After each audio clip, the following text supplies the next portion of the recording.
Shalom Pak Bambang, saya mau izin bertanya. Benarkah 1 Yohanes 5 ayat 7 itu sisipan? Mohon pencerahannya. 1 Yohanes pasal 5 ayat 7. Silakan beli buku saya di depan.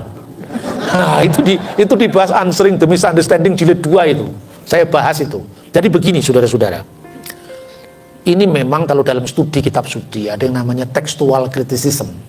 Itu memang ini dulu kajiannya Romo Martin Harun, Romo Kronen ya. Tapi sesungguhnya kan kajian kitab suci itu kan berkembang. Kita juga tidak alergi dengan temuan-temuan modern ya. Jadi ada teks yang disebut sebagai teks Bizantin.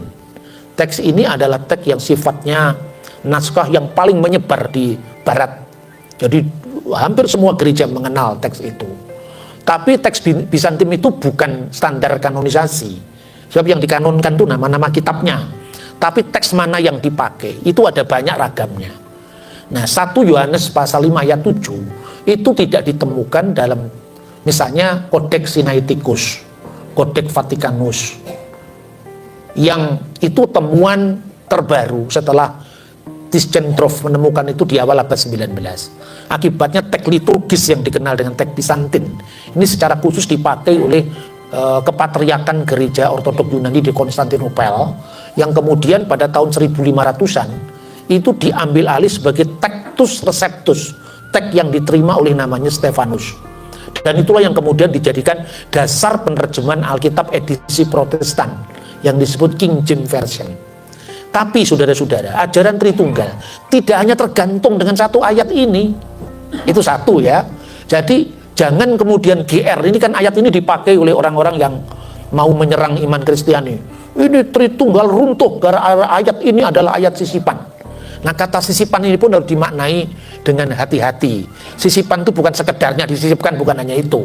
Zaman dulu orang itu belum bisa membedakan teks sumber yang dipakai rujukan utama dengan kadang-kadang teks pinggir yang itu memaknai teks sumber ini. Itu juga ada dalam tradisi pembacaan kitab kuning di pesantren. Jadi ada yang tulisan Arab yang dari kanan ke kiri itu kadang-kadang kalau di Jawa atau di Madura itu ada catatan-catatan pinggirnya di bawah itu loh. Itu pakai bahasa Jawa kalau di Jawa, cuman hurufnya huruf Arab. Kalau di Sunda pakai bahasa Sunda. Itu dinyajikan per ayat. Nah, zaman dulu belum ada yang namanya edisi kritik kitab suci. Jadi kadang-kadang catatan pinggir itu dipahami sebagai ayat yang sama. Kadang-kadang catatan-catatan itu ditambahkan sebagai tradisi liturgi. Misalnya sekarang doa Bapa kami. Doa Bapa kami itu kan hanya berakhir jauhkanlah kami dari yang jahat kan. Tapi kenapa ada? Karena engkaulah yang mempunyai kerajaan dan kuasa dan kemuliaan sampai selama-lamanya. Amin. Itu ditambahkan dari Tawarik. Karena tradisi gereja kuno bahwa doksologi itu dibaca setelah doa Bapa kami. Makanya keduanya dia terima. Lembaga Alkitab sebagai penerjemah oikumene yang juga diakui KWI dan PGI dan lembaga-lembaga yang lain. Karena lembaga Alkitab itu bukan lembaga penafsir Alkitab. Maka diterjemahkan kadang-kadang umat Katolik pun kadang-kadang juga tidak terlalu pas. Tidak apa-apa kalau nggak pas ya kita buat sendiri, misalnya Alkitab edisi Komunitas Katolik kayak Uskup Malang itu Monsinyur Pidiarto misalnya dalam kitab suci ada jabatan episkopos, itu diterjemahkan dalam terjemahan lembaga Alkitab kan penilik jemaat, itu uskup kalau Alkitab bahasa Arab. Kemudian presbiteros itu sebetulnya imam, pastor sebetulnya, tapi di lembaga Alkitab terjemahkan penatua, ya enggak apa-apa lah. Itu kan namanya oikumene kan. Tapi artinya ketika Katolik dan Ortodok memahami ini dalam pengertian imam, ya kita tafsirkan sendiri. Terus diakonos semua sama. Tapi ini terjemahan dalam pengertian itu. Yang kedua, lembaga Alkitab sangat hati-hati karena ini akan mengayomi, merangkumi berbagai gereja. Di luar negeri nggak banyak loh seperti ini. Misalnya di Lebanon. Di Lebanon itu Darul Kitabil Muqaddas fi Syarqil Ausat Lubnan. Itu kebanyakan dilakukan oleh Maronit Yesuit yang menerjemahkan. Tapi pihak yang lain menerima. Sementara di Mesir itu ketuanya lembaga Alkitab Mesir itu Protestan. Tapi gereja Ortodok Koptik menerima itu. Hanya yang untuk Alkitab Deuterokanonika itu diterbitkan terpisah. Ya, Alkitabul Muqaddas kanun Asenia, Deuteronomika. Tapi itu disepakati persis, itu salah satu prestasi kita dalam oikumene, di mana ya gereja itu lebih banyak merangkul ketimbang memukul. Memukul itu kan sakit, merangkul itu kan akrab gitu loh. Nah ini hal-hal seperti ini mungkin menarik ya.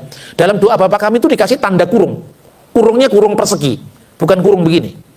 Begitu juga 1 Yohanes pasal 5:7 itu kurung persegi. Artinya lembaga Alkitab menyadari teks ini tidak ditemukan di teks-teks yang tertua, naskah-naskah tertua. Tapi bukan berarti tidak punya otoritas. Saya berikan contoh misalnya. Sekalipun 1 Yohanes pasal 5:7 itu misalnya tidak dijumpai di dalam misalnya Kodeks Vatikanus, Kodeks Sinaiticus. Tetapi teks itu dikutip oleh misalnya Irenaeus. Dikutip oleh bapak-bapak gereja paling awal yang muridnya para rasul. Artinya apa? Clement dari Alexandria juga mengutip itu. Artinya bahwa teks ini punya otoritas. Misalnya Pericopa de Adultera, orang yang kedapatan berbuat zina. Itu ada teks Alkitab yang menempatkan di Injil Lukas, ada yang menempatkan pasal 8. Lalu semua bagian dari pasal itu oleh lembaga Alkitab diberi tanda kurung persegi sampai berakhirnya teks itu. Katakanlah teks ini beberapa naskah kuno tidak mencantumkan. Ini gereja sangat fair soal begini. Ya, tapi bukan berarti teks itu tidak punya otoritas. Karena apa? Karena Papias dalam fragmennya, The Fragment of Papias, itu mencantumkan itu. Dan siapakah Papias? Papias itu muridnya Yohanes Penginjil. Jadi otoritasnya lebih daripada abad keempat itu kan. Meskipun dia bukan mencantumkan dalam bagian kitab suci, tapi dia mengutipnya sebagai kitab suci. Ada tertulis, jelas sekali. Doa Bapa kami dengan bagian doksologi, itu tradisi liturgi dari awal disebutkan dalam surat Didake. Didake itu buku bahan untuk para katekumen di gereja mula-mula. Ditulis ketika Rasul Yohanes, anak Zebedius, masih hidup di Efesus. Kira-kira sekitar tahun 90-an. Rasul Yohanes meninggal tahun 96. Jadi kira-kira kalau teks itu bermasalah, tambahan itu bermasalah, itu pasti heboh di kalangan tradisi rasuli zaman mula-mula. Tapi tidak ada yang menghebohkan itu, berarti gereja sah-sah saja menerima doksologi itu. Menjadi masalah apabila semua dilihat dari Alkitab yang dilepaskan dari konteks apostoliknya. Ini tidak mudah memang menjelaskan seperti ini. Makanya hanya yang biasanya ahli pencak silat yang bisa ini. Artinya bisa kesana kemari gitu ya. Ini kalau kita pada patron begini sulit. Ini sudah mengatakan, yang mengatakan ini Protestan apa Katolik, yang mengatakan ini gereja apa, itu susah. Ya tapi itu ya. Jadi dengan demikian bahkan teolog yang paling liberal sekalipun seperti Bart Ehrman itu mengakui bahwa teks itu tidak ada pada teks tertua, tapi Tritunggal atau Trinitas tidak hanya didasarkan atas satu teks dalam 1 Yohanes pasal 5 ayat 7 saja.